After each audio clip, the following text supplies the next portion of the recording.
Hi, Mark. Can you hear us? I can hear you. Can you hear me? We can. Perfect. Hey. Same. Congratulations to our IT people. You should get a raise. Oh, we did.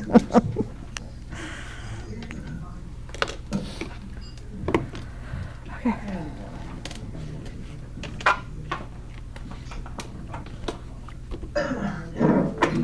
Way too comfortable there. Let the sunshine and the ceiling fan going.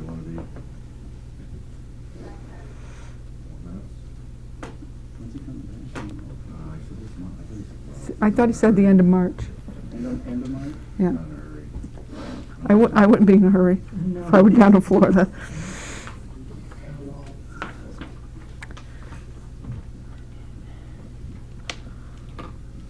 Well, I think it's kind of neat when you wait like that, you get to experience springtime twice.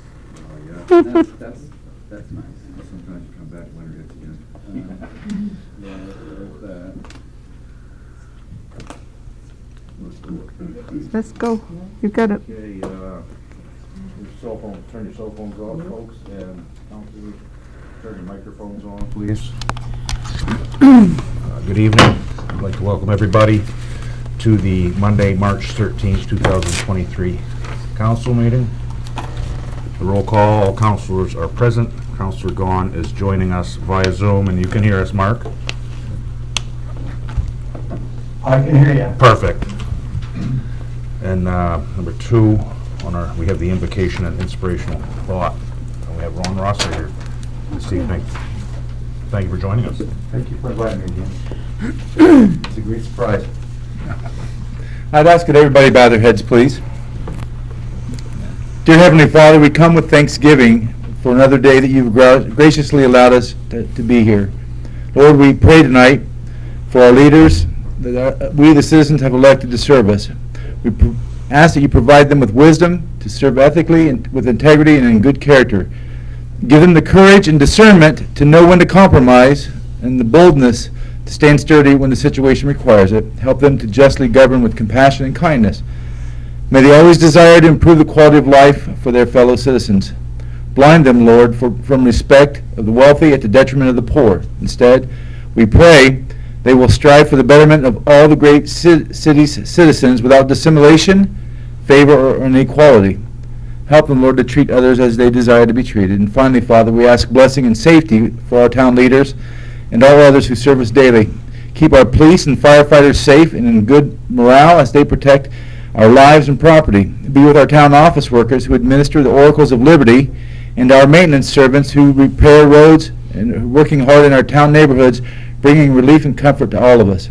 We ask all these things for your governance, Father, in your Son, Jesus Christ's name. Amen. Amen. Thank you. Thank you very Thank much. you. Welcome to stay for the meeting. Or not. Please rise and join me in the Pledge of Allegiance. I Pledge allegiance to the flag of the United States of America and to the republic for which it stands, one nation, under God, indivisible, with liberty and justice for all. Okay, item number 4 is public forum. Do you have anything for us, Danielle? Does anybody from the audience have anything they'd like to bring forward to the council at this time? Okay. Item number 5, we have the regular city council meeting minutes, February 13, 2023, pages 2 to 5 in our packet. Any errors or omissions? I move to accept. Second. Discussion. Bagley. Aye. Boma. Aye. Gahn. Aye. Morrow. Aye. Terrell. Aye. Willie. Aye. Aye. Motion carries. Number 6A, we have bid openings, awards, and appointments. We have the 2023 Brain Injury Awareness Day proclamation. And I have the proclamation here. The Caribou City Council has been asked to proclaim March 23rd as Brain Injury Awareness Month in Caribou. Paula J. Searles, Neuro Rehabilitation Service Managers at the Center for Integrated Neuro Rehab, located at 159 Bennett Drive, Sweetwater, Caribou, has also indicated that their focus this year is to thank and celebrate those who support their clients, such as caregivers and/or family members, and those in the community that support the program. Mr. Searles has asked that I send along her thanks to the Caribou City Council and the Caribou community for supporting the AMHC Center for Integrated Neuro Rehab. I have a proclamation here I'll read. Caribou City Council 2023 Brain Injury Awareness Month proclamation.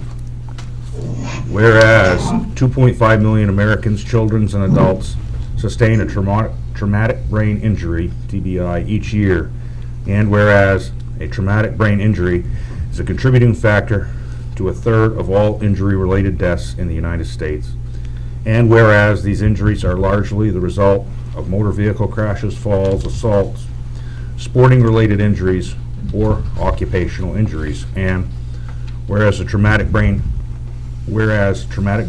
injury is the signature policy of the war in Iraq and Afghanistan, presenting new challenges for members of the military and their families, and whereas an injury that happens in an instant can bring a lifetime of physical, cognitive, behavior challenges, and whereas early, equal, and adequate access to care will greatly increase overall quality of life and will enable individuals to return home, school, work, and community, and whereas family members, friends, and members of this community can play a central role in enhancing the lives of our citizens with traumatic brain injury, and whereas the Center for the Integrated Neuro Rehab, a division of AMHC, offers education and support to families and individuals with traumatic brain injury with community integration and to live as independently as possible. And whereas March has been designated as Brain Injury Awareness Month by the Brain Injury Association of America to promote public awareness on the extent, causes, consequences, treatment, and prevention of traumatic brain injury, and now therefore it be resolved that the Caribou City Council fully support and do hereby proclaim March 2023 as Brain Injury Awareness Month and call upon all citizens to observe the month by offering special recognition to the Center for Integrated Neuro Rehab for its invaluable contributions to assist families and individuals with traumatic brain injury, and we encourage the citizens of Caribou to seek information on traumatic brain injury. In witness thereof, we have hereunto set my hand and caused to be affixed the seal of the City of Caribou on this 13th day of March 2023. And I can sign that now or after the meeting. Is everybody going to sign that? Okay, perfect. So, and then get that behind us. So next, we have some fun stuff here this evening. We have 6B. I have a couple certificates for the recognition of the organizing of the 2023 Caribou Snow Bowl. I also have Troy Haney and Jim Gamages, please stand up. I have a couple of certificates here. On behalf, certificate of appreciation on behalf of all the citizens of Caribou, and the Caribou City Council presents this certificate of appreciation to Troy Haney in his recognition of his service in organizing the 2023 Snow Bowl.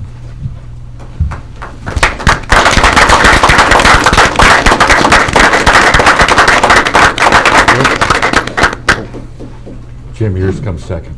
Another certificate of appreciation on behalf of the citizens, Caribou citizens, and the Caribou City Council presents this certificate of appreciation to Jim Gamage in recognition of his service in organizing the 2023 Caribou Snowball. Absolutely. The floor is yours. No, I think it's called thank you. Yeah, absolutely. So, Troy and I would like to say thank you to everybody that was involved in the helping and the support of the Snowball. The event went off very well attended. A quick backstory, if I may, about the Snowball is we moved up here a couple of years ago, and I reached out to Troy with an idea to do a fun winter activity. And I had no idea the response that I was going to get, both from the community, the businesses, and the town of Caribou. So I told Troy, I said, we're gonna take this idea and we're gonna put Caribou on the map. And I think we succeeded in doing so. But a couple people that I'd like to thank that helped put all this together, the city of Caribou, but the businesses really stepped up. They didn't know me from a hole in the wall when I approached the businesses in town. And I said, I have an idea, and this is what I want to do, and this is how we want to do it, Troy and I. And without hesitation, the businesses just said, absolutely, let's go all in. And it's a pretty good feeling to be new in town and have people believe in you. And then not only believe in you, but just wrap their arms around you and say, how can we help? How can we make this happen? Having said that, Soderberg Construction, Sean Pelletier, Dick St. Peter, Phil St. Peter, Trombley Industries, Williams Construction, and Terrio Metalworks all stepped up in moving equipment, lending a hand. Their team and their employees came out to the track and helped move in snow, put on a kickoff party. The city of Caribou never said no. When we approached the city of Caribou, excuse me, they said yes. How can we make it happen? We had a couple little challenges, but we brought the challenges to the front, and we said, okay, we got to pivot, we got to do this, we got to do that. But no was never in the vocabulary. So I thank the city, and I thank Penny and the city of Caribou for that. It was always, how can we help? How can we pivot? How can we make it happen? Which is a good feeling, being a business owner, come to town. You like that welcome feeling, and you like that support. So thank you very much for that. A couple people within the city that really deserve a special thanks. Penny, Dave with the Public Works, making sure that we had the snow and the snow removal, and the fire chief for his role in helping the blocking of the parades and the Caribou ambulance at the track. Chief Gahagan with the coordination of the PD and keeping everybody safe. And a special thanks goes to Gary Markey with the Parks and Rec. Without Gary, running around and making it happen, he's a tremendous asset to the city. The Caribou Community School, you saw the kids out there, every grade, making snowmen and decorating them and really getting involved. So it's a how do I want to say it? It's a great feeling to sit there and watch as you're driving downtown with all the LED lights on the businesses to say Snowball, and it's just an idea and a concept at that point, but people really coming together.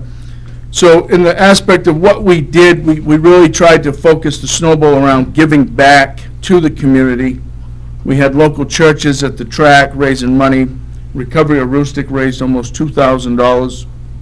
Brian's Ride raised about $1,400 for their ride. 5 local snowmobile clubs were involved in the poker run and out at the track and the kickoff party. And they were very well attended during the poker run. The Civil Air Patrol group came out and helped shovel snow and made sure the fire was in the burn barrels.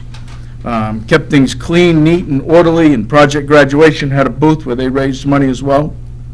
So Troy and I is trying to figure out how many people we thought attended the Caribou Snowball over the course of 4 days. And that's a tall order because you really don't know. you gotta take your best guess. So Troy, being a numbers nut, takes a drone footage and overlays an app, and he decides that there's 2.5 people per so many square meters, and so anyways, we come up with, over the course of the 4 days, anywhere between an 8 to a 10,000 person attendance. Now, that doesn't mean we didn't double count. There could have been the same person going to the track for the races that was at the Ravex party in downtown Caribou. But between 8 and 10,000. On our social media page, there was 630,000 views in 28 days, so we really got a lot of attention for the city of Caribou. We figured that we had a direct impact of, on a low scale, of $2 million into the city of Caribou. And if we just take the 8 to 10,000, the 8,000 on the low end, multiply that by $250 per person, whether that be rooms, lodging, meals, admission, merchandise. I mean, we even had people looking at the groomer, wanting to buy the groomer and the drag out at the track. So the stories we were hearing and that we're still hearing has been all positive.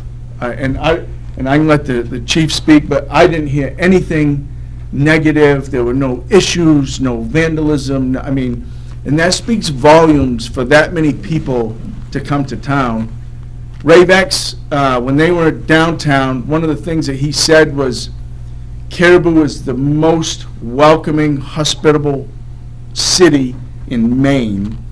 And then after the event, he reached out to me and he said, I know a local guy. He didn't say who it was, but he said, I know a local guy, and I was talking to him, and he said he got very emotional on how the city of Caribou has been so welcoming and how the city has come together as a community. And we saw that, Troy and I, over, doing this and reaching out to the businesses in the town and the school, on how the whole community really kind of wrapped their arms around what we're doing. And it's not Troy and I's certificate, it's everybody that was involved. And everybody did one hell of a job, and I say thank you very much from the bottom of my heart to put this on and to be included and for the city to say yes. So that's just what I wanted to say, and I appreciate it very much. I don't know if you have anything to add. Just a couple of things. I just want to share a couple of cutouts, excerpts that we picked up online. These are just organic comments, nothing that we solicited. So these are some folks that attended the event. The event was absolutely amazing, from the racing at Spud to the celebration in town, antique sleds on display, Ravex freestyle show, tons of amazing food and drink vendors. The music, the snow sculptures were all cool. I was so impressed by the locals coming out to support such a great event. If you want a beautiful trail scenery and wonderful people, Caribou Snowmobile Club has it all and more. The best way I can describe this is Bike Week for snowmobiles. The event is 4 days and takes place all over town. And just one more. Our base camp was from this weekend was in Caribou. I had some folks that spent the weekend at the track in a tent, okay? So not only was the racing at the track and the freestyle show at the park worth the trip alone, the hospitality we received in the county was incredible, and one of the reasons I can't wait to go back. The riding in the area was incredible. The local clubs from the area are top-notch. You'd be hard-pressed to find a better place to trail ride in Maine. Everyone we met was salt of the earth and made the weekend that much more enjoyable. Thank you to Spud Speedway for hooking us up with a great place to camp. We appreciate you and all you did for us in your community. Tons of videos and pics to come. So lots of good, and I could go on. That's just a list of them. So I think the big thing to take away is Snowball 2024, likely to be much bigger than 2023. And we thank you. Thank you very much. Thank you. Thank you.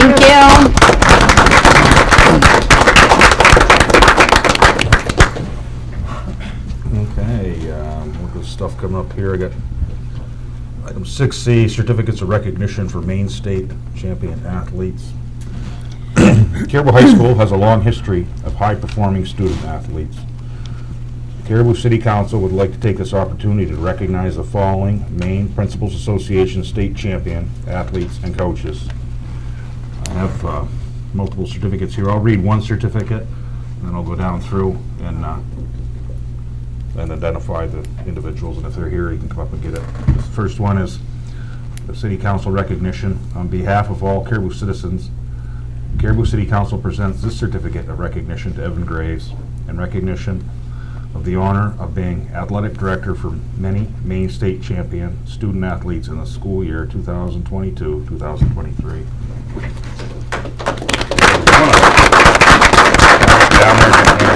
Hand them down to me. You want to read? You read them? Why don't you say please? Please. Get her reminded. Thank you very much. Thank you. Appreciate it. Yeah, maybe get a group picture. All right. Deputy Mayor Bowman's going to be welcome. Yep, the next one is for state champion for Nordic skiing, Kaylee Bell. She's here? Okay, but we can, Okay. who do I pass these along to? You can take them. I just want to make sure I get in the right place. And along with that would be for head coach Lydia Strines, excuse me. That's fine. And assistant coach George Furlan.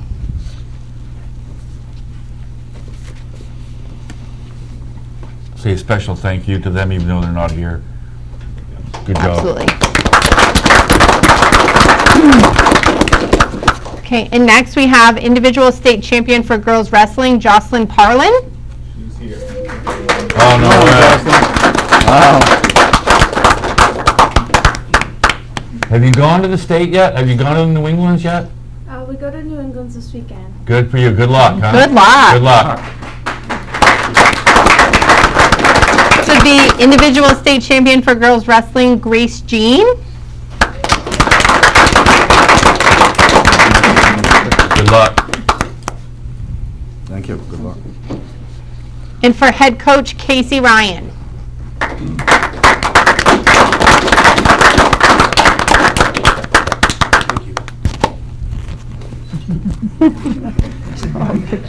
Penny's getting pictures too. Well, we're gonna get a picture, don't anybody leave, because we'll get one. Do you want to get a group when we're all done, or do you want to do them at? Yeah, I think that's a good We idea. can do some of both. We'll do some of both after. We'll get some group photos here. Okay, the next group is the Fall 2022 Esports Rocket League champions, Gilson's Goons.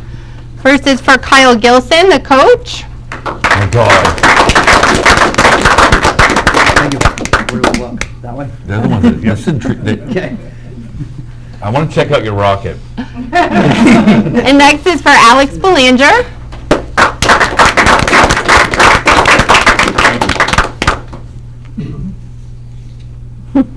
Cameras everywhere. Brady Jalbert. Brady's not here. Okay, thank Pass that you. to you, Coach. I'll take that. Noah Anderson.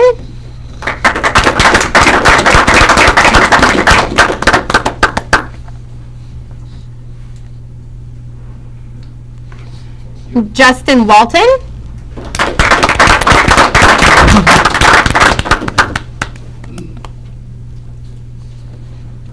And Ben Levitt. Looks like the enforcer of the group. Congratulations to that group. Next, we have the Class B Boys Alpine Ski Team, and the first certificate is for Coach Neil Sleeper. Okay, Coach Leeper couldn't be here tonight, but he wanted me to read something. Okay. So this is from Neil Sleeper, the head coach of the Class B Boys Alpine Ski Team. On behalf of the Caribou Alpine Ski Team, we appreciate the city recognizing the efforts of these young men. They achieved something that has not been achieved in 49 years in the history of Caribou Alpine skiing. The 3 seniors on this team are leaving a lasting legacy that won't soon be forgotten. Their accomplishments throughout the season are nothing short of remarkable, and all 6 boys on this team should be walking with their heads tall. The unprecedented support that we have received this winter, including the opportunity to train on our Alpine ski hill on the campus of Caribou High School that was generously donated to the school by the Caribou Rotary Club and Soderberg Construction, undoubtedly contributed to the success of this team. Through the development of youth downhill ski programs in our community, we are optimistic that the future of alpine skiing in our community isn't going away anytime soon. In closing, we once again would like to thank the city for recognizing the efforts of these young men. And that was from Neil Sleeper. Thank you, Penny. Can you take that? Great. The next certificate we have is for Travis Prayshaw, the assistant coach of the team.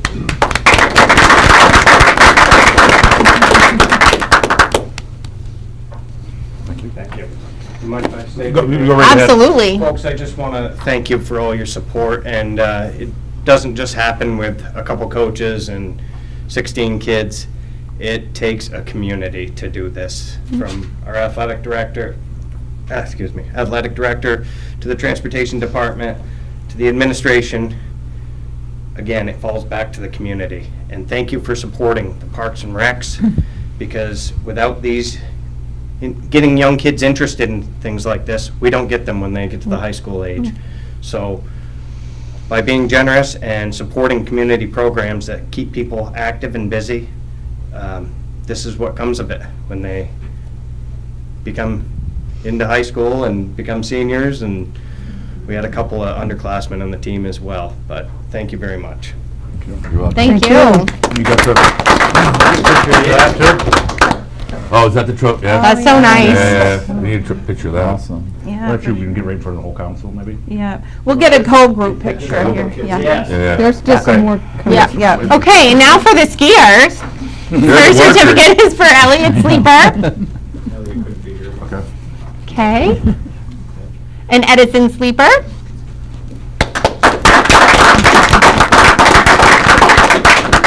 They're the ones that make the coaches look good. Calvin Hersey.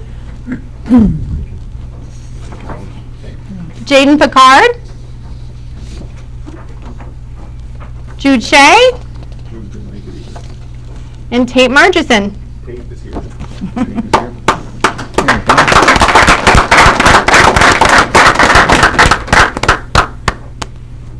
Okay, so can we get a picture? Can I say a few things Yeah, before sure, we sure, start? sure. Anybody? Yeah. Just, again, thank you guys and the city and everything for everything. And back to what, these two guys are saying, it's the open arms, it's the investment in our community, it's the investment in our kids, and it's just everybody stepping up to do these things. So when these kids are successful, it takes a village to raise a child, and I think Caribou does an excellent job of that. It's Gary and the rec. Coach Sleeper works at the rec and has a great youth program for skiing, and not only the alpine skiing, but cross-country skiing and the rec programs. That's what helps develop these kids, and it's not just out skiing. We did a reception at the high school, and a couple of the seniors stood up and spoke. I mean, that takes a lot of guts to speak in front of your peers and community members, and that's the growth we want to see. And then they go to college, and hopefully they come back and sit in your seats, or our business members, they work in our community and they give back in that way. So it's that bigger picture. Thanks to the city, called Chief Susi for the Alpine team to do before the reception, and I had a small idea, and he was just like, "Let's do it. We'll meet you at Skyway. We're going to bring them in with the fire trucks," and it happened. It wasn't pulling teeth. It wasn't a struggle. So it's everybody working together, and those kids felt like $1 million, and these memories can never be taken away. They did something really special. All these kids from the wrestlers, Kaylee, all the skiers, and nobody can take that away from them. So thank you for your support, and we certainly appreciate it. Thank you, Evan. That's Thank great. you. Okay, so how do we want to pose everybody? We get an individual, we can do them in the order we did it first, right? I'd have them all together. Yeah. Together? Do you want us to stand up Yeah, maybe kind of in stand the, up. yeah. Make sure you get the trophy in there. I can go back up there. Yeah. You come back up here. Don't be shy. Well, trust me, you don't want to sit in the seat either. Guys, right in front. Yeah, maybe you can just kind of fill right in the front. You want to try it out? Let's try it out. You want me to stand next to us? The kids are gonna make you look short. And you're standing on the. Gonna need a big wide. We turn. Don't knock over the computer. Yours is upside down. Is that on purpose? Okay. Perfect. Okay. Gilson's Goons, you're gonna have to like. Push in. Was it Model Rockets? Something like that.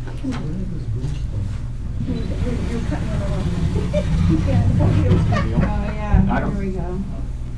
Oh, so, you wanna stand up there maybe, Mr. Graves over there, yeah, just so we can try to get everybody in. You can dream. Everybody wants to be in the Republican, so, you know, you've arrived.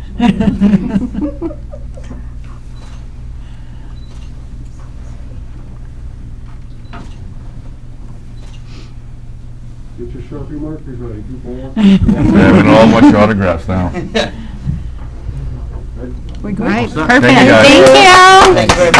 Congratulations. Want us to get rocking? Good luck, girls, on your Hey, girls, stage. good luck. Let's Yes, get I it, yeah. Go get them. Don't hold back. You get Troy and Jim up here to. Yeah, take your certificates, you know, collector's items, I wanna see them for sale on eBay. Stand back up. Stand back up. Yep.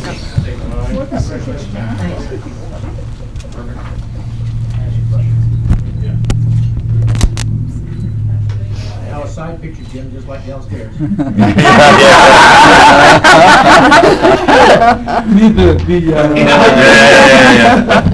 That's good. No, that's not.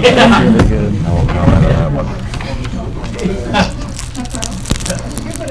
Don't worry, I'll Photoshop that.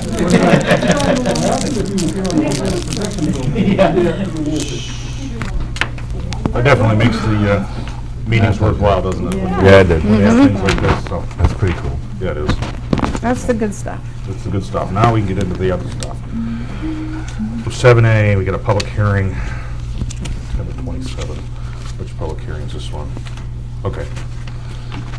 So for your public hearing, ordinance number 1, 2023, an ordinance to adopt chapter 22.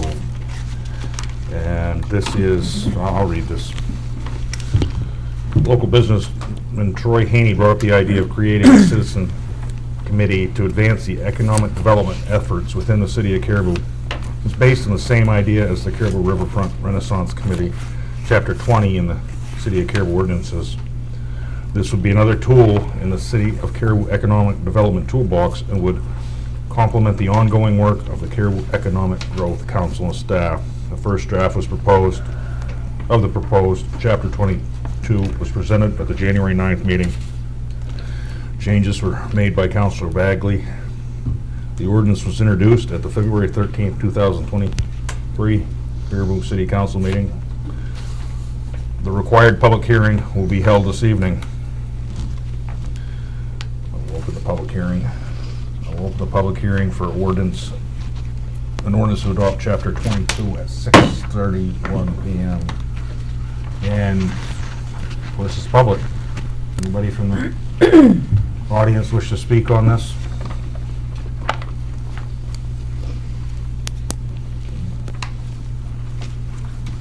Give it another minute here then.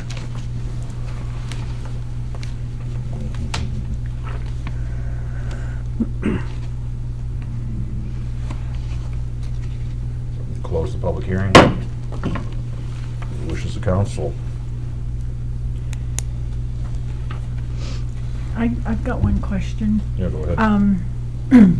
We've got a clean copy with the changes, and we've got an original copy. And I looked through and I didn't really see a whole lot, but I guess I want to ask Troy, do you have a preference, or is there something that you want to say?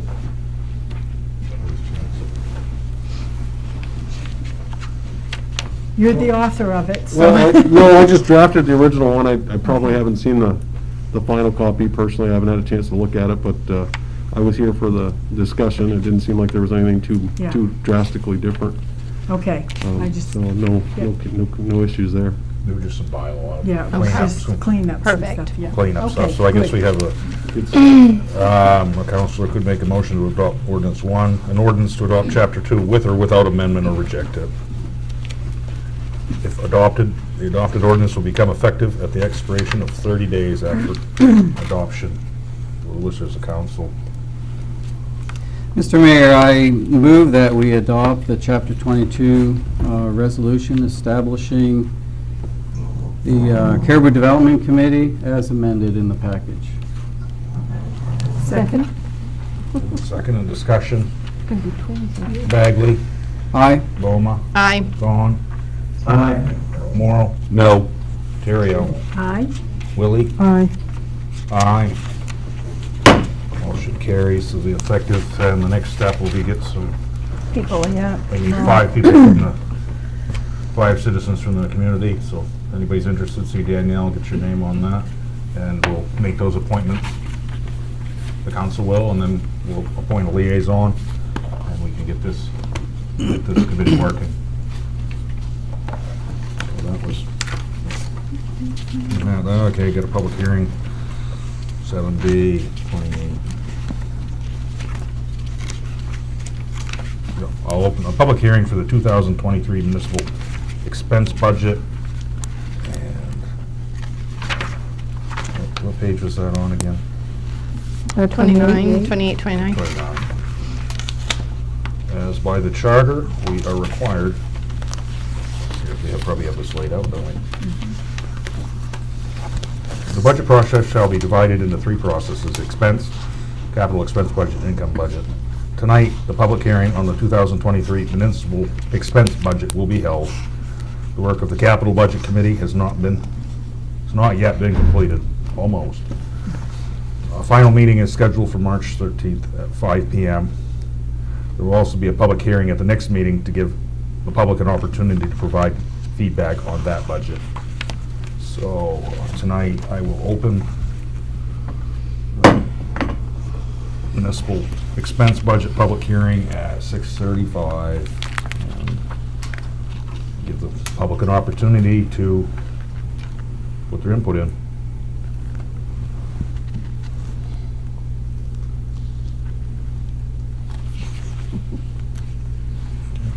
Close the public hearing at 6:36. Okay, 8A, reports of staff, reports by staff and committees. We have 8A tax acquired property purchase, and Finance Director Carl is here to walk us through that. That's on page 72. Yeah, on page 70. 70. Good evening, council, mayor, and manager. We received a tax acquired property offer from the previous owner, Tracy Babin, on map 16, lot 8, 34 Plant Road. Our policy says that we need to receive it by January 31st. If we don't receive it by then you folks have to agree to accept the payment. So they're here if you want to ask some questions.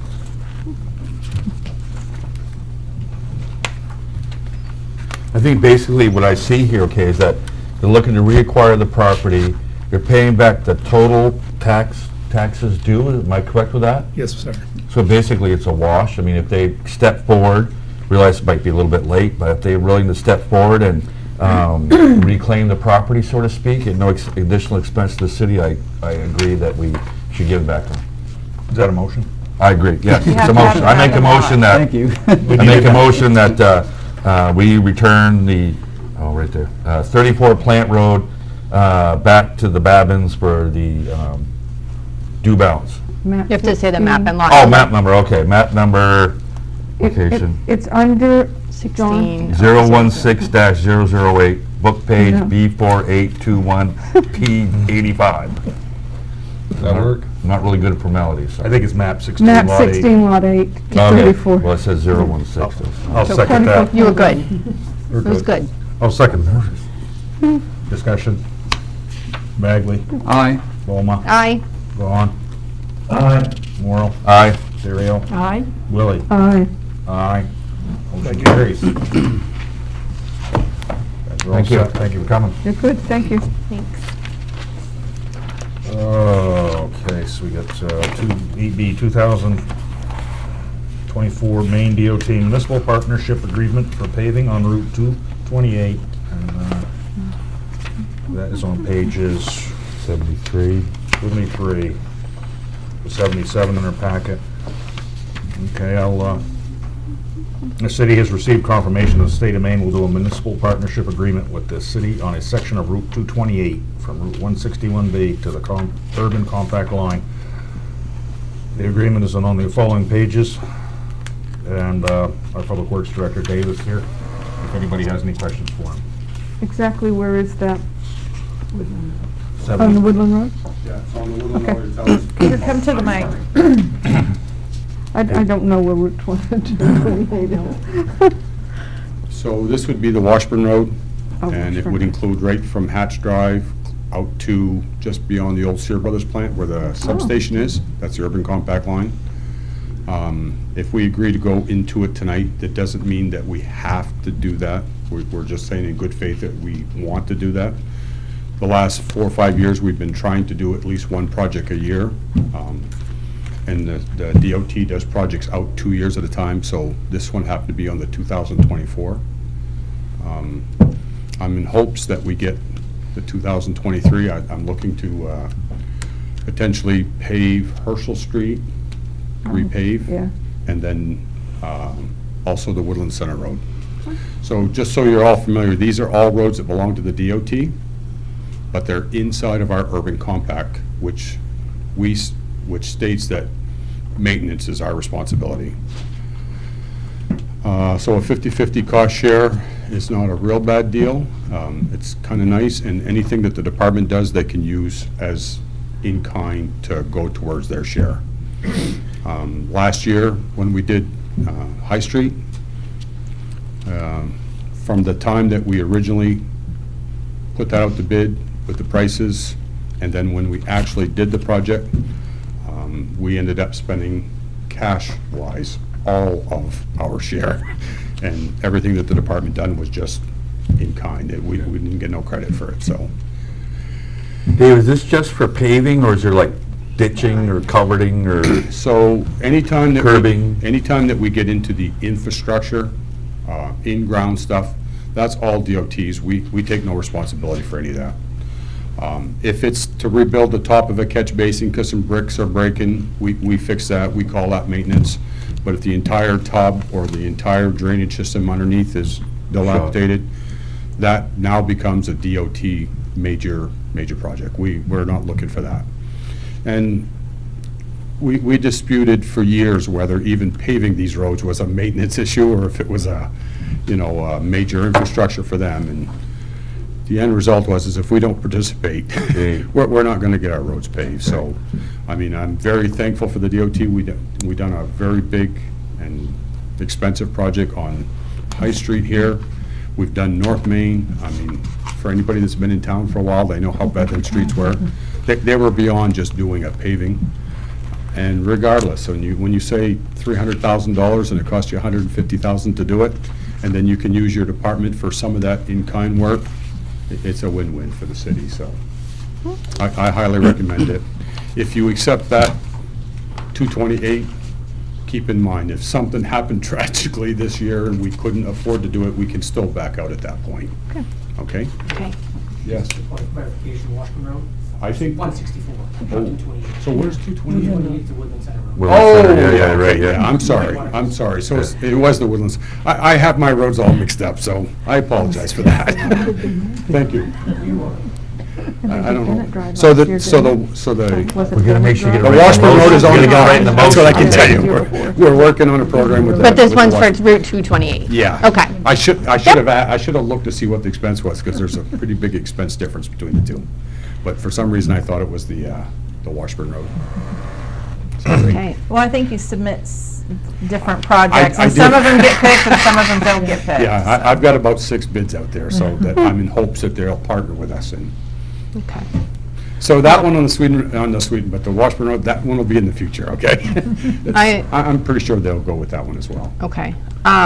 I make a motion that we authorize City Manager Penny Thompson to execute the agreement with the Maine DOT for the calendar year 2024 municipal partnership agreement for a section of Route 228 in Caribou.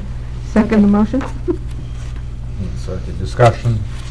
Question, so, does that mean, so as far as capital improvements go, when you guys sit down to your budget, does that have to be allocated, and is that where the money would come from, I guess? Yes, but Okay, it'll be for just- 2024. Right, yeah, which yeah, is the okay, just, just 2024. understanding how Yeah, the. we would allocate that. Okay. in that Cool. line. I would like to say one more thing, just while you're on that. I won't talk too long, John, I promise. Every year in my capital, I put money for these type of projects. So if the capital for this year gets approved, there'll be money in that for this year. I put some in every year for that. Oh, no, I just curious. But it is out of the capital budget, yes. Just, I wasn't, No, that's fine. trying to understand. Questions? Any other questions or discussion on the motion? Bagley? Aye. Ballmer? Aye. Gahn? Aye. Morrow? Aye. Terrio? Aye. Willie? Aye. Aye, motion carries unanimously. So next we got the manager's report. Penny? So there's not a whole lot of reports from the last meeting. The broadband committee does have a report for tonight. We've already talked about the Snow Bowl that was held March 2nd through the 5th. And we just want to put a plug in for Thursdays on Sweden Street. Anyone who is planning a reunion to consider including a Thursdays on Sweden Street event in their plans. We've also been getting a lot of questions about citywide yard sale, which will be May 20th and May 21st. On the land bank, we did receive a letter from the Business Investment Group after the agenda was set for this meeting. So that will be an agenda item for the March 27th meeting.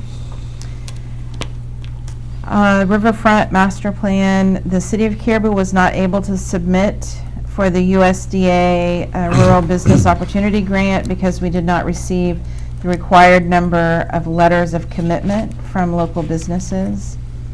The Facade Improvement Program, the spring application period is open. Please check the website for details and apply by March 15th. Business outreach, I did have a productive conversation with Martin and Megan Deneen, who have purchased the former Pizza Hut building on Bennett Drive, and I also met with James Nelson, who is a commercial lender with TD Bank. He's very excited about the different commercial activities that are going on here in Caribou.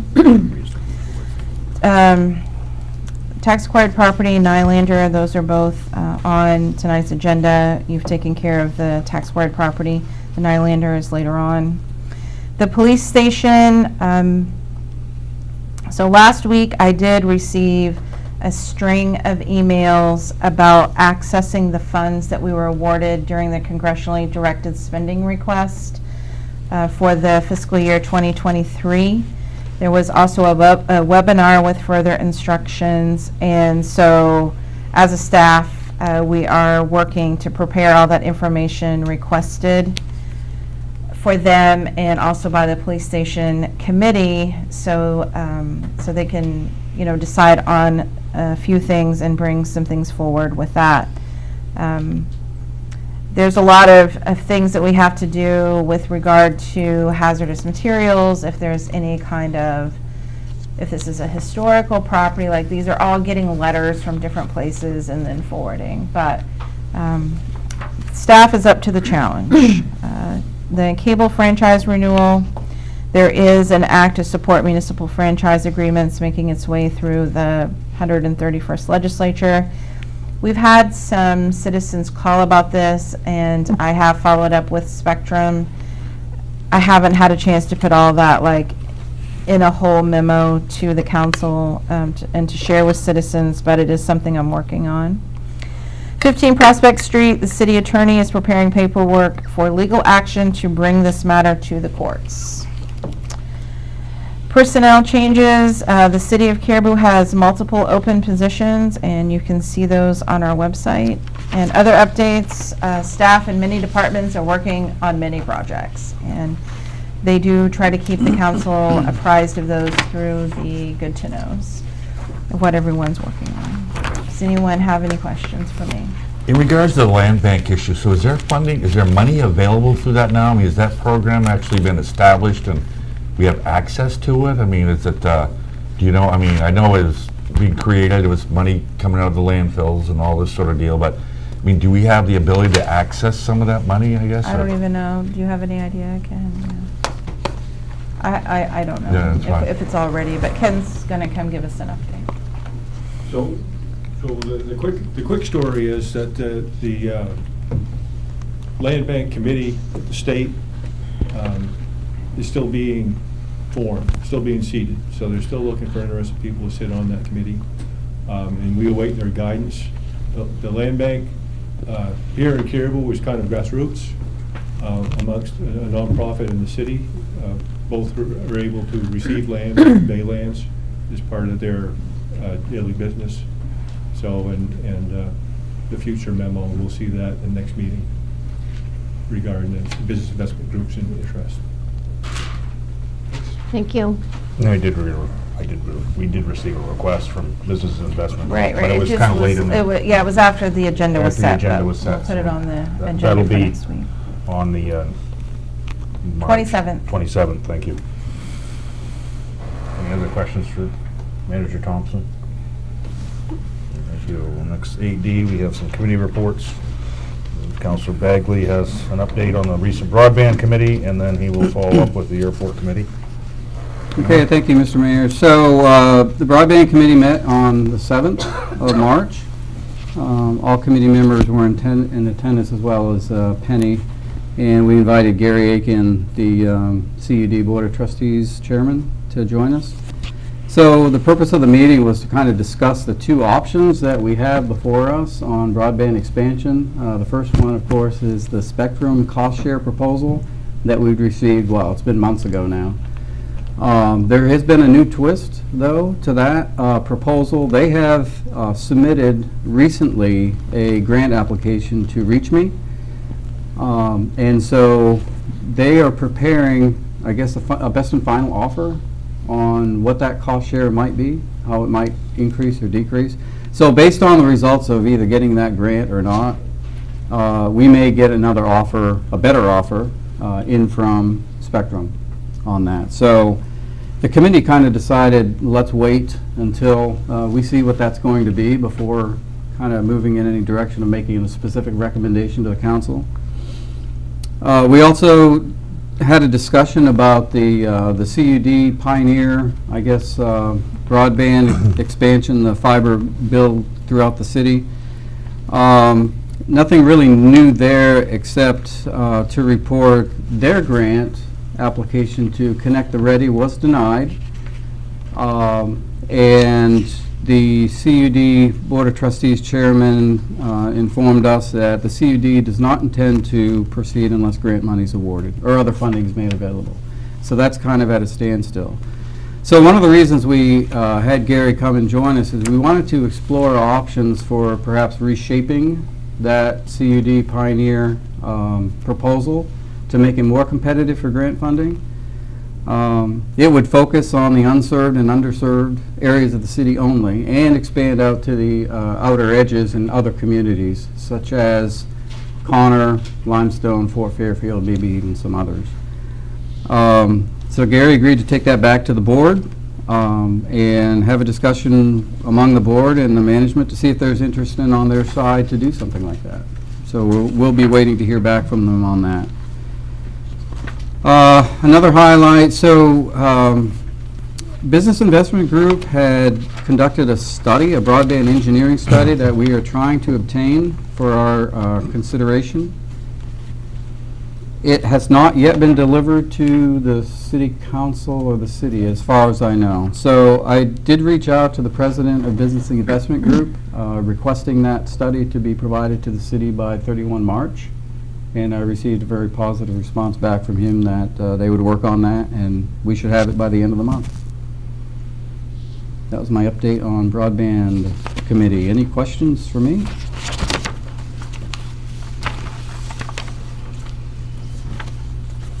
The airport committee met on the 3rd of March in the city manager's office. All committee members were there. Penny Thompson and Dave Willett, the public works director, were also in attendance. We really wanted to just kind of sit down and take stock of what's going on at the airport and specifically address major issues or problems that we needed to begin addressing this year.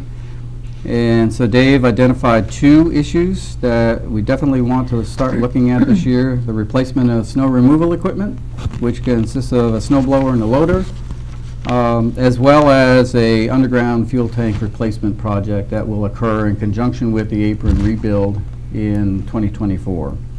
And so we have to start planning for that now. The cost for the snow removal equipment will be about $500,000, and so we need to begin budgeting for a 10% cost share into that, which is $50,000. So that will be showing up in the capital budgets coming forward for 23 and 24. The underground tank replacement, what we're thinking there is to do dual tanks to accommodate both 100 low lead and Jet A fuel. That tank replacement will probably be on the order of $150,000. So we're recommending a programming of $75,000 in 23 and $75,000 in 24 to cover that. We also discussed the work that the Public Works Director is doing to manage the airport. There's been a lot of time and significant increase in time dedicated to that effort, and so the committee felt that the stipend that we pay to the Public Works Director to do that job should be increased, and so we're recommending increasing that from $100 a week to $150 a week. And I believe that's where it first started. I'm not sure, but I think we started there a few years ago. So redevelopment of the trailer park. We had a good discussion about that, talked about the 2 proposals that we've heard about. We had the community gardens, which was proposed and approved by the council back in November. We don't see any issues with putting that community garden in there. There's no development, there's no impact to aviation operations. So in talking to the FAA, we think it'll only require a phone call, kind of maybe a letter saying we're going to do this. We're just digging up the ground, maybe putting up a shed or something. So we don't think there's going to be a problem there. The proposal on the short-term rental cabins, there are some significant challenges in getting that through the FAA and DOT process. It's doable, but it's most definitely an uphill battle. We've talked to representatives from the FAA and as well as our airport consultant about this, and we do have a path going forward, but it's a rather onerous and hard path to get there. So I reached out to Troy Haney this week and I laid it out for him and I said, here's what you're facing if you want to locate there at the airport, just as a heads up, and that I would continue to work with the FAA and the city to figure out a way to do this if we can. But it's really up to Troy and Jim as to whether they want to take on that challenge. And it's going to cost them some money too. That FAA process to release the land for non-aviation use is going to be on the order of $20,000 to $40,000. Somebody's going to have to pay that, and typically the developer would pay that. So Troy and Jim have got to consider that, and they will. Then we talked about the master plan a little bit, thinking about what we still need to accomplish in the 2015 master plan.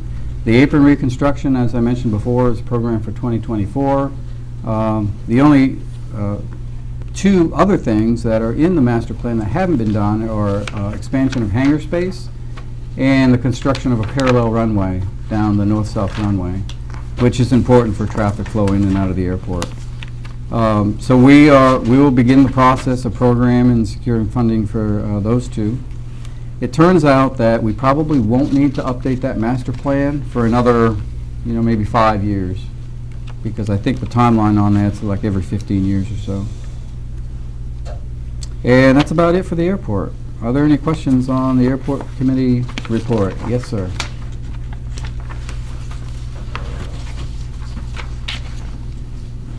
First, I'd like to thank the airport committee for inviting me to these meetings. I feel as though I bring information to you that you may not have otherwise.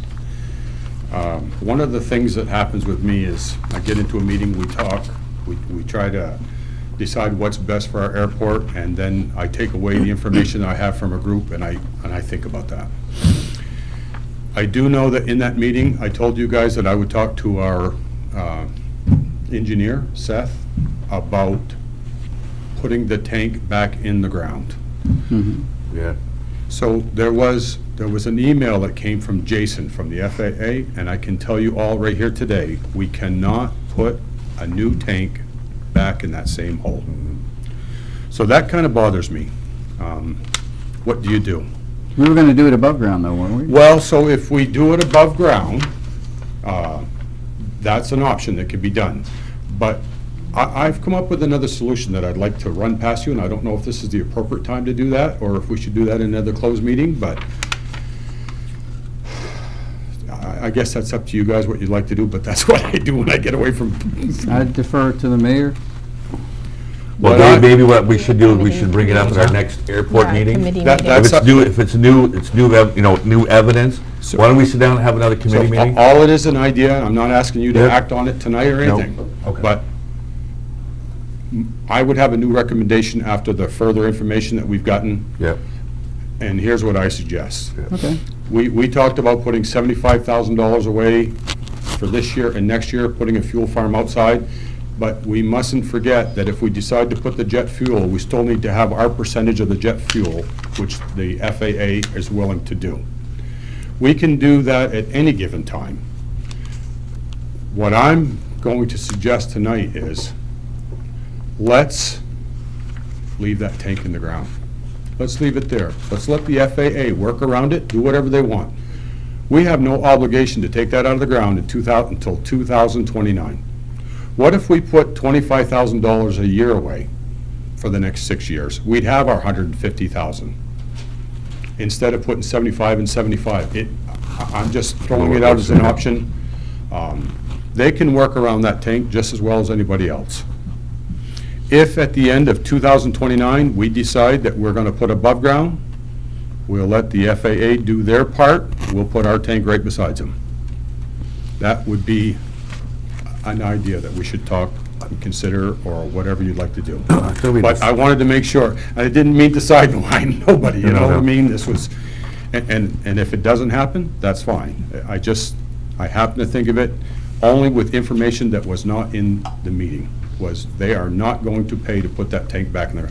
We could have put the tank back in the ground for approximately $100,000, and we were in hopes that above ground, we could do it for $150,000. But if we put the jet fuel in at the same time, so I guess everyone needs to understand too that if we're using our money, we can put whatever we want there. If we're using FAA money, it has to be American-made. A town south of us just had a dual tank put in at a cost of $900,000. So if we talked about Jet A fuel, there's a $450,000 expense. It could be another $45,000 for our cost share. Me personally, I don't know if we'd ever sell enough jet fuel. Maybe it's one of them things, if you do it, they'll start coming. I'm not a great person for looking that far in the future. I leave that to you. That's why you guys are sitting there. But at any given time, whether it's 2024 through 2029, if we decide we want a jet fuel farm, we can have the jet fuel, we can pay our 10% share, and that might even be a 5% because it may be it's a 10%, 5 from city and 5 from the DOT. So that makes it more cost affordable. That can be setting up at any given time.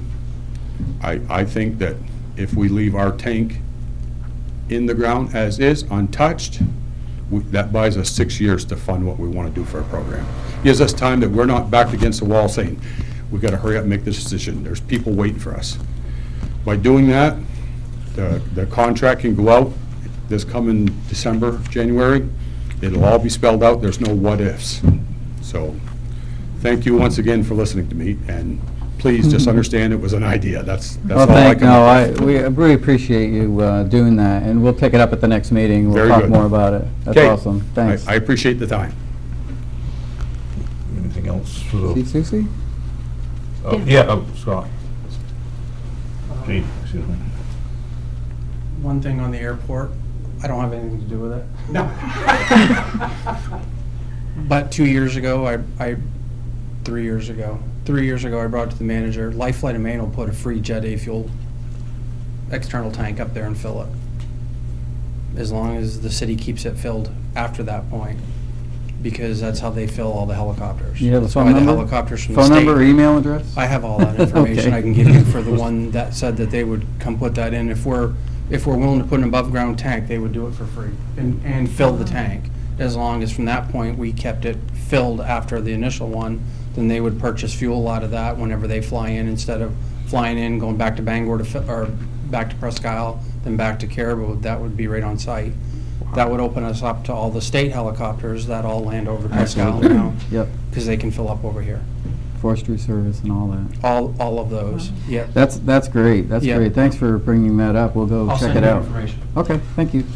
That was good nugget of news. Anybody else have questions for the Garden Airport? Okay. Thank you, Councilor Bagley. New business, we got a discussion of possible action on Chapter 15, the Nylander Museum. I get a quick question on this, Penny, just regarding this. Does this have to be introduced? No, Or this is just for discussion. So at the last meeting, you asked me to come forward with something for an ordinance to bring back a working volunteer board at the Nylander. So this was just my first pass at taking what we previously had for Chapter 15 and then incorporating what you were looking for, which was the volunteer board. So I have in here what the current chapter is, and then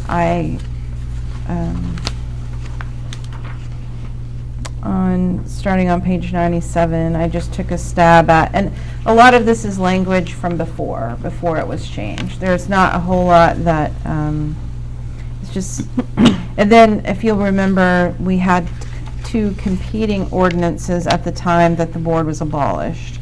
So between that ordinance, the original ordinance, the new ordinance, and then just kind of finessing based on your discussions, that's what I came up with. This is just for discussion. This isn't anything, you know. But if we do choose, it would still have to be introduced to the public. It would have to be introduced, and then you'd have to have a public hearing, correct? So, introduce the ordinance.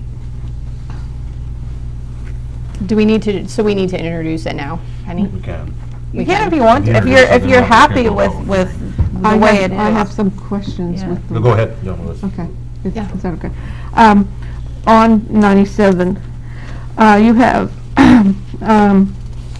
whereas the Nylander Museum is a city department currently under the supervision of the Caribou Public Library and its library director with no regular full-time, part-time employees. So that's putting Peter, so that would put the board under his direct supervision. Yet down below, it says, oh, do I have it? I didn't grab it. Right underneath. It would benefit from a volunteer working advisory board organized under, that wasn't it. Oh, it's on the next page, actually, Exhibit A. It's just unclear.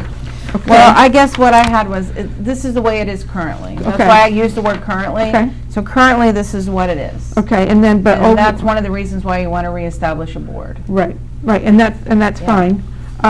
But under in 99, page 99, it says the Board of Trustees shall ordain and establish such bylaws as necessary, which is great. Members of the board shall be eligible for any office under the board, shall be sworn in by the city clerk, that's fine. Next paragraph says, the Nylander shall be regarded as a special collection of the Caribou Public Library. Caribou Director of the Caribou Public Library shall advise the trustees on matters that will support the mission of the Nylander. The president and board shall make regular, so I guess over here, he's the supervisor, but here he's advising, and I just think there's a, Right, well, again, you can make it what you want. I was trying to give more flexibility in how you might want to organize it. So Okay. if you had, but I felt like if you're going to have it as a special collection of the library, you need to, or Right. whoever is on the board needs to coordinate with Peter and seek his advice on matters, you know, pertaining to the fact that it is a special collection Right. of the library. But it's not saying that the library director is responsible for the budget and the staff. Right. That could be something that the trustees. handle. right, that you could work out later. So Oh, okay. if you decide, okay, we're going to do it this way, and we're going to have a, I know you've talked about trying to find a part-time museum director. Mhm. And then, you know, maybe that person doesn't need to directly report to the library director, but maybe seeks advice from them, but maybe their timesheet just goes to the city manager. I was just trying to come Yeah, up no. with something, And to get it it's fine. started, It was that's a all. good, it was Yeah. a good, I just, it just, I want to make sure Mhm, that if it's the library director, mhm. it's pretty clear that, you know, he's kind of in charge, and the Board of Trustees isn't going to push him around, Okay, yeah, you know? yeah. Or Mhm. he's an advisor, which is equally fine, and the Board of Trustees takes the lead and, you know, works with you and perhaps Peter and who, the liaison, and comes up with programming and so forth. I just don't want, because of where they were and where they've been, I don't want to see that tugging back and forth. Let's make it as clean and clear, Okay. and that way, this is his job, that's their job, and no one's fighting about it. Because if it's in here, it's, Right. I thought some of the preliminary discussions we had, if I recall, I mean, it's relatively new at this, but that the Nylander, if it's going to succeed, was going to have to stand on its own. That we felt at the time that the library director, because of the overwhelming job that he currently has and the great job that he's doing, that we basically wanted the Nylander to stand alone, okay, to be its own entity. I mean, I know the history barely, these two groups or whatever the heck here, you know, but basically we wanted it to be a standalone type entity and to see if it had the ability to do it that way. Like a test. If I remember, one of the discussions we had last year was to give it one last hurrah, okay, to see if it could stand on its own, given the right conditions, I guess, and to do it that way. I commend Penny. She gave us a starting point, okay, which I think is where we got to start with. But I think now, and I don't know how the discussion should continue, you know, but continue the direction of doing exactly that, that creating the Nylander so as an entity of its own, and see if it could stand on its own without multiple fractions doing whatever. I don't know. But I don't know. So I just say it that way. I mean, Yeah. but I think that, but again, I think what Penny did is to start, which you got to start somewheres. I mean, the best place to start is what you got. So I'm wondering right now if the thing to do is for everybody to take this home, and like she said, this is a first read, make some adjustments, send them back, I guess, to whoever, but with the intention, if the council so approves, that by redirecting or recreating the Nylander, that we are creating an entity that can stand on its own, to see if it can stand its own without any other kind of an erection, especially from the library department. I think all we'd have to do this evening is introduce the ordinance. That would require some tweaking, a public hearing, and I believe don't we have to put the board back in? Didn't we vote? to- I think that's this part ordinance. of it? This is the Okay. starting Okay. point. So once you get, I think, to follow what John was saying, is our idea was, let's get a board going, and then we'll. Well, that's start. what I kind of thought. And If we that's could- kinda if why we this could starts to get advertise for the Okay, I mean, board. I just know that's what we had discussed, and I don't want to see it, You know, we're going backwards here a lot of times, not forward. And, I mean, that's what But I remember, I thought we had a general consensus exactly that, so whatever you think that we need to do. That's why we're doing it as a working board, like, Okay. so that they'll actually be doing a lot of the work towards that, so it Okay. won't fall on the library So director. I agree with Lou, that the comments about the library and all this sort of deal, I would take that out. Yep. and- Well, because basically, that's what it was. Yeah, well, yeah.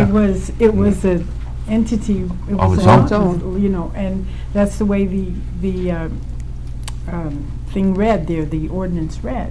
And then, of course, there was a lot of back and Jibber forth. jab, yeah. Yeah, and so they abolished the board, but in order to have it come back like that, we need a working board. we need to get the You know, board. that's the first thing. Yeah, we and need I to do. agree. I just don't know If there's no what- interest yeah, in no. a working board, Yep, if they then- just want to sit and talk about, then I don't know Yeah, where okay. it's going to go and which. I'm good with that. I just, Yeah. like I said, I don't know, but Right. that makes Yeah. sense to me, I mean. Yeah. So then is it the wishes of the council to fund a full-time position there? I don't think at this I don't time, I think- think no, I that think right now, we're just trying to establish a board. establish a board No. of interested volunteers or interested people who would be willing to guide the Nylander Museum in its new direction. But, Go ahead. but But. if we don't, now that we're working on a budget, if we don't put money in for even a part-time person, then we're going to be kind of just floating until we can, you know, until we can afford Yeah, I them. think there You is. can- It's already in the budget, That I is think. in the, Yeah. and that's what I was going to ask. Yep. I saw the Yeah. line, and I was going to ask if that reflected. So that's fine. I think if we start with the board, once the board's established, look for a part-time person who Right. who'd be interested in coming in, and then, and Peter can certainly jump in if he likes, but let's make it so he doesn't have to. Well, and I'd like to see the board hire the part-time person, or do something like that. I mean, that's part of their function. Again, it's for them to be a totally separate entity, or be a self-sufficient entity. I mean, we want people to serve on this board. We want them to have the compassion that a lot of people had as far as the Nylander goes, but we want them to run it, okay? And it, like the library board does and everybody else does here, you know? So it, but I think that, that's my opinion. I guess I'll be quiet. And also that working board, lots of times, kept that museum open. Yeah, well- When there wasn't anybody else to man the Right, museum. Exactly. right. Yeah. Yeah, they covered a lot of the stuff. And had the activities, they arranged for the activities and stuff, so there was, you know, there was some work there Oh, that they it- did and yeah. stuff. so We have that's some what I names, to we have know. some interest in the board as well, so people have put their name in. So do we need to make a motion to do anything, or just, Introduce the ordinance. Just introduce. so I make a motion that we introduce the ordinance as presented, and then make changes accordingly. Yep. So the Ordinance. changes, though, that you want me to change to Exhibit A, which is referenced in Yeah. this 99. proposed ordinance, then is it that you want me to take out any reference to it being a special collection of the public library? Yes. And then, so then it will go to, the sentence then will just be of that paragraph. The president of the Board of Trustees shall make regular updates to the Caribou City Council and the city manager. Yep, That's fine. yeah. Yeah. Is Yeah. that, Yeah. is I like that that. more I like clear? that. Yeah. Yes. That is Yeah. much more clear. Yeah. Okay. So Counselor, or John has introduced ordinance number 2, and we will schedule a public hearing at our next. It'll probably be the first meeting in April. Maybe we could get something going, have it open to the spring. Yeah. Well, I think we'll get a good, I think we'll get a good report, hopefully at that public hearing, to see what compassion exists, and hopefully these people that have a lot of compassion will step up to the plate and be willing to serve on this board, so. Well, that's good. Glad we got that process started, so, okay, one more item here. Mr. Mayor, was there a motion that we were supposed to vote on? No, No. just introduce the ordinance.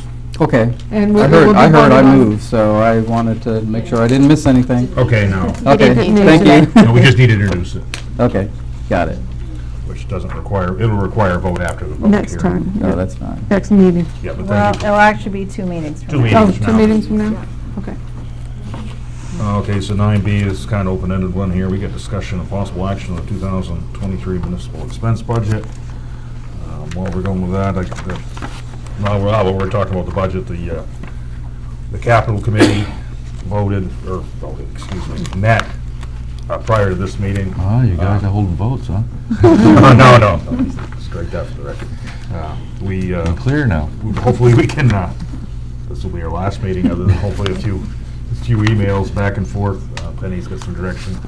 I'm gonna have, there'll be a public hearing for that at the next meeting, so we can review that, and probably at the next meeting, I'll probably have on the agenda for a formal vote, the possible action for the 2023 municipal expense budget. And this can give anybody, this will give Manager Thompson an opportunity to look at the budget one more time with the department heads, and give anyone on council an opportunity to advocate for things they do not want in the budget or want in the budget. We haven't had a lot of discussion on the last few meetings, so I think the budget's pretty lean, but there's So, Mr. Mayor, I guess I would raise that question. So what is the process going forward for that discussion, that debate on the line items? Are we going to do that during the next meeting when we consider the expense budget? Because as you pointed out, we haven't really had a discussion. We've asked questions, we've heard the presentations, but... Yeah, let's plan on that. That'll work. That'll give everybody an opportunity to go through. So come prepared with your changes. With your changes. And then we'll just- And you can get those to Penny Beforehand, yeah. that would- beforehand. Yeah, so she beforehand. could- Yeah. Okay. She could tweak them in, so she has them prepared for us. Okay, that's Before all. we get Did the you next- want to go around and just see if Yeah, let's go anybody around. has We'll start any with Mark. Or actually, we'll start with, inputs? continue with Dan. What are some of your ideas on here, if you want to throw them out, or do you want to wait? On budget? Yeah, or do you want to just, There are a couple things that stood out to me, but I've already mentioned them. okay. There is a riverfront planning appropriation for the master plan. And there were really, really high numbers on the heating, fuel, and electricity for the Parks and Rec that I can't understand why they're so high. Mark, do you have anything you want to throw in here, to advocate for, against? Well, I'll advocate that with all this new money over the last 2 years, we ought to be able to somehow give back a little bit to the Caribou taxpayer and reduce the mill rate a little bit. We ought to share in all this extra money that's come in due to COVID and the state passing out money. A couple of years ago, the school board gave back some money, and I see everything in this budget except for how do we reduce the burden for those of us that are doing business after surviving Caribou. Thanks. Thank you, Mark. And if, okay. So where are we at, John? Anything, are you? And I have to agree with Councilor Gahn, but one of my biggest fears is that, first off, through the years, the reserve funds that we have in a lot of our accounts have been depleted and haven't been restored. Something we talked about in one of our meetings is how right now, we're basically looking at a minimum of about $700,000 a year for capital improvement costs generally, which we haven't necessarily set aside. We basically kind of running on a wing and a prayer.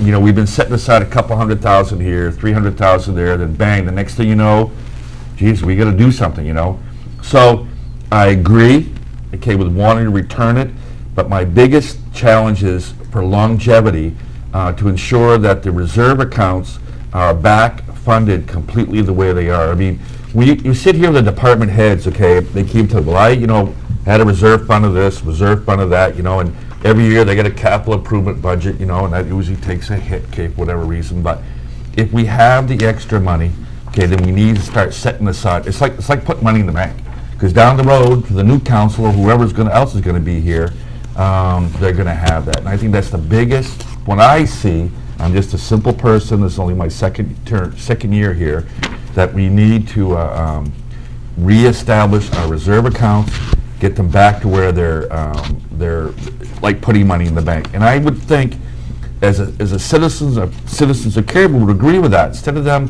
having to hear about, geez, and crow, we got to put a new roof on a building and we didn't get the money. Oh, the next thing geez, they're asking for this.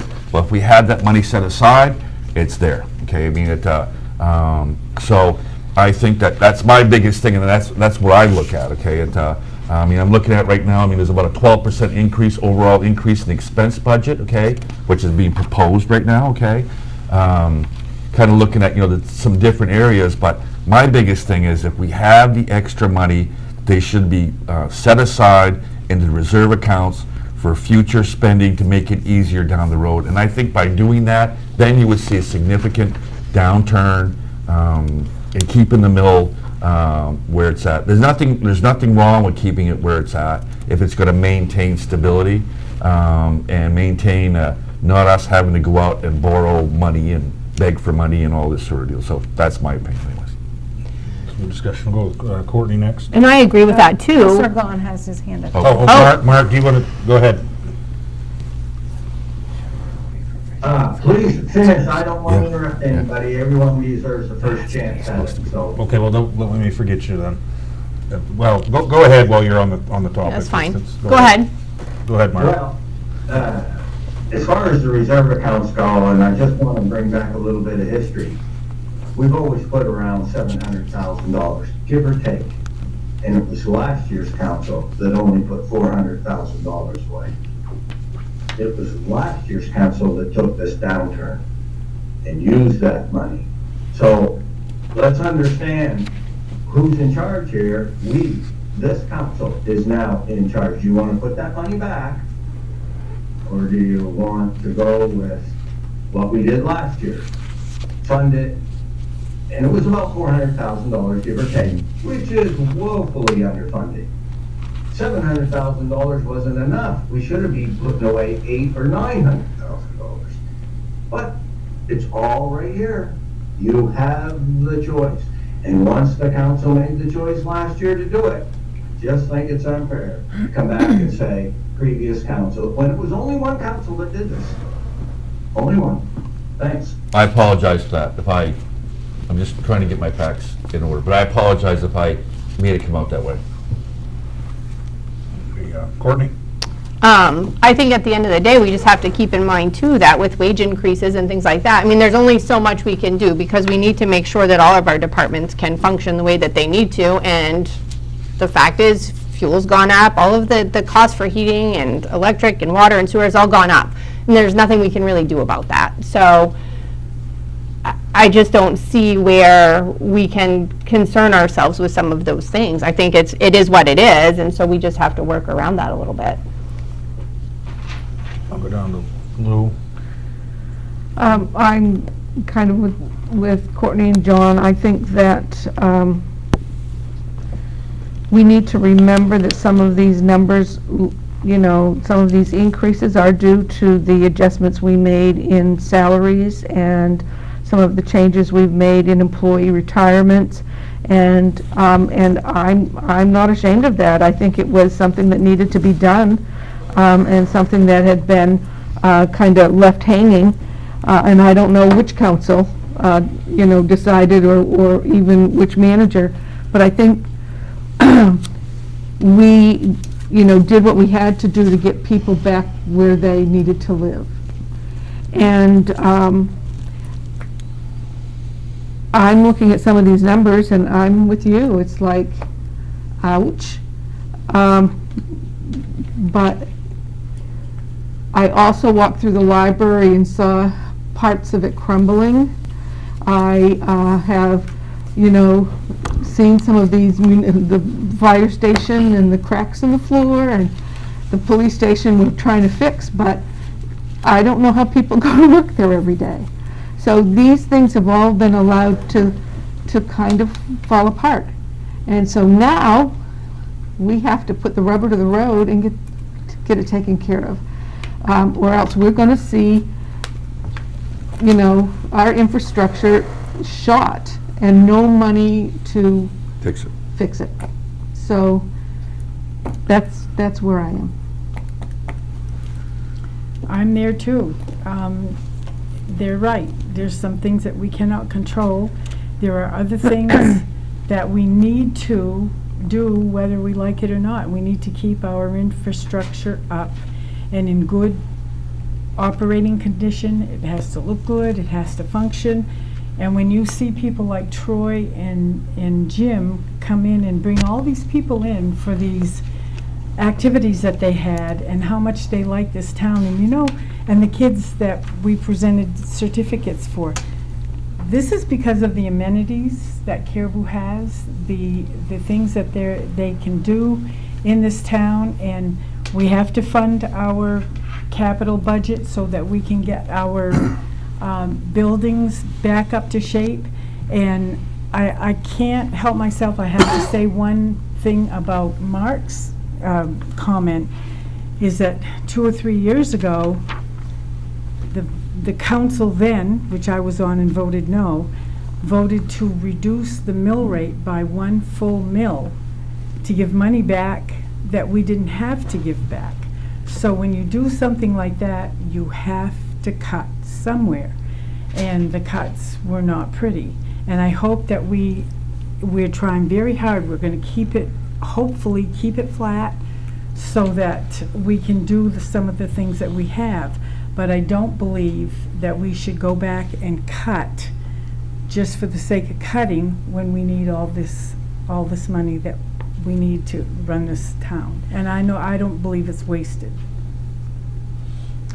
Councilor Vaughn raised his hand again. Mark?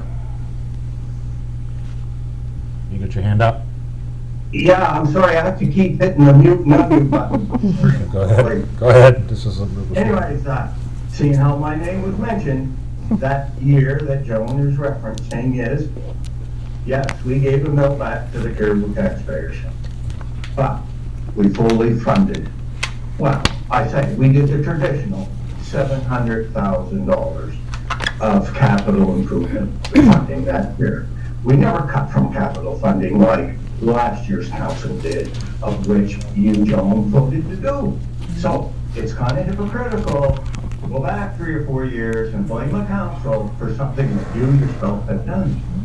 So I just want to say, you brought up my name. I just want to make sure the facts are clear.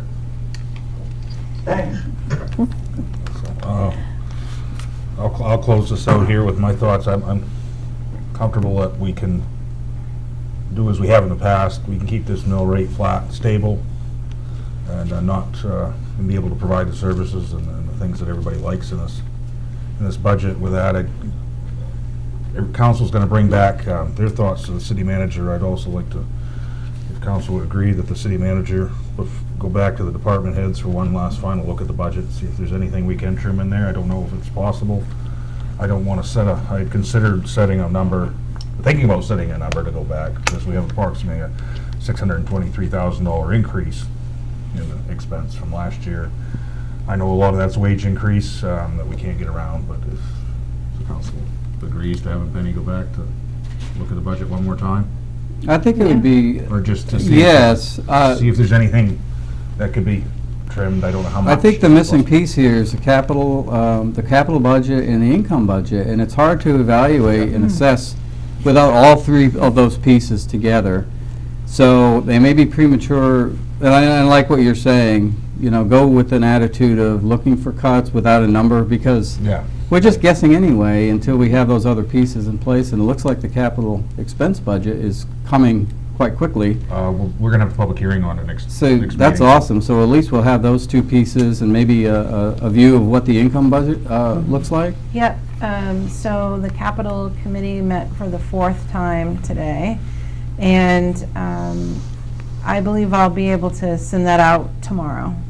They've gone through everything, and I can send it out tomorrow because we have to have packets available for the public hearings. So, And revenue, I have that started too. so we'll have that, and if They actually, the revenue sharing just came out the end of the week, so. Yeah, Your so I can department update that. your department head meeting's coming up. Yes, it'll be shortly, too. Wednesday, yeah. Wednesday, so that'll give, you can look it over one more Mhm. time, and then we'll, Yeah. you know, hence the term, that'll be our final answer, and we'll see what we can do from there at the next meeting and get this taken care of, so.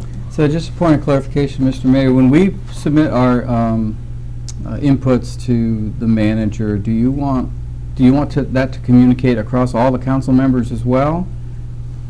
Or just to Penny individually? I mean, do you all want to receive all the emails from everybody with their thoughts, or leave it to Penny to untangle and Council, present what later? about that? I think we should all be, Helpful. yeah, we should all be Mark has a open with each comment. other. We should all be- I think that would be Okay. helpful. Yeah. It puts less stress on Counselor her. Vaughn I mean, that's a raised his choice, I hand. guess, maybe. Okay. Yeah, if you've got some Counselor Vaughn thoughts. raised his hand. Mark, you there? I just wanted to say I would like to receive a copy of all the emails. Yeah, okay, Okay. good, we can do that, then that's established. So we cannot conduct business, but if everyone is just reading them so they can be on the same page. One-way communication, you're stating Yes, yes. And this is what I think information. we- You're not debating back and Right. forth, you're just stating, here's my And then- position. And then Penny can compile that and bring it And back that's to us. allowable. Okay. Right, but you just can't be conducting business in there, We don't want that. but it's a good idea for everyone to be able to see if.